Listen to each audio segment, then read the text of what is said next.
একবার কাঠবিড়ালি আর ব্যাঙের বন্ধুত্ব হয়েছিল। এত দারুণ সম্পর্ক, তারা ভয় পাইতো তাদের সম্পর্ক না কোনো কারণে ভাঙা যায়।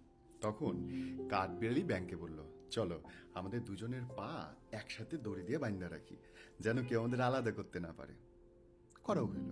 তারপর কাঠবিড়ালি ব্যাঙকে বলল, তুমি আমার পিঠে উঠে বসো, আমি তোমাকে সারা জঙ্গল ঘুরে ঘুরে দেখাবো, সবচেয়ে উঁচু যে গাছ ওইখানটায় নিয়ে যাব, জানো সেখানে কাকের বাসা আছে, সুন্দর সুন্দর ডিম হইছে, বাচ্চা হবে কয়দিন পর।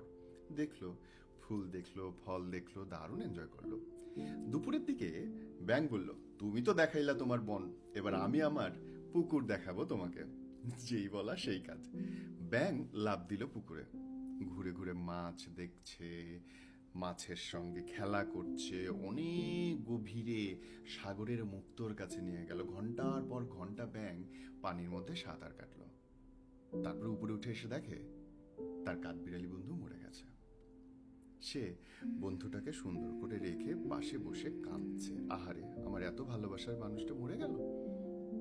ঠিক তখনই উপর থেকে একটা শকুন ছো মেরে কাঠবিড়ালিটাকে নিয়ে গেল। নিয়ে উপরে উঠছে উঠছে উঠছে উঠছে। শকুন তার খাবারকে মারার জন্যে উপর থেকে পাথরের উপরে ফেলে, তাই করলো।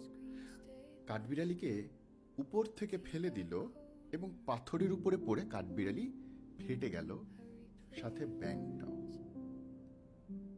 কাঠবিড়ালি ভাবছে ব্যাঙের কারণে সে মারা গেল, ব্যাঙ ভাবছে কাঠবিড়ালির কারণে সে মারা গেল। আসলে দুজনই মারা গেল তাদের পায়ে বাঁধা শিকলের জন্য।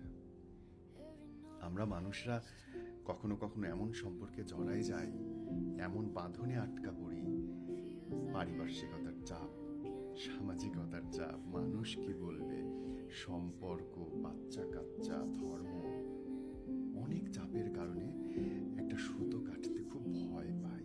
অথচ যে সুতাটা আমাদেরকে ধ্বংস করে ফেলতেছে, যে সুতোটা না ওকে বাঁচতে দিচ্ছে না আপনাকে বাঁচতে দিচ্ছে, বাঁচার জন্য পা থেকে দড়িটা খোলা খুব জরুরি। আপনি ওকে বাঁচতে দেন, আপনি নিজেও বাঁচেন। দুজন মিলে একসঙ্গে জলে ডুবে আকাশ থেকে পড়ে মরার দরকার নাই। জীবন যাপন করা জীবনের উদ্দেশ্য হওয়া যায় না তো, জীবন যাপন করা জীবনের উদ্দেশ্য হইতে হয় না তো, জীবনটাকে উপভোগ করতে পারা জীবনের উদ্দেশ্য হোক। শুধু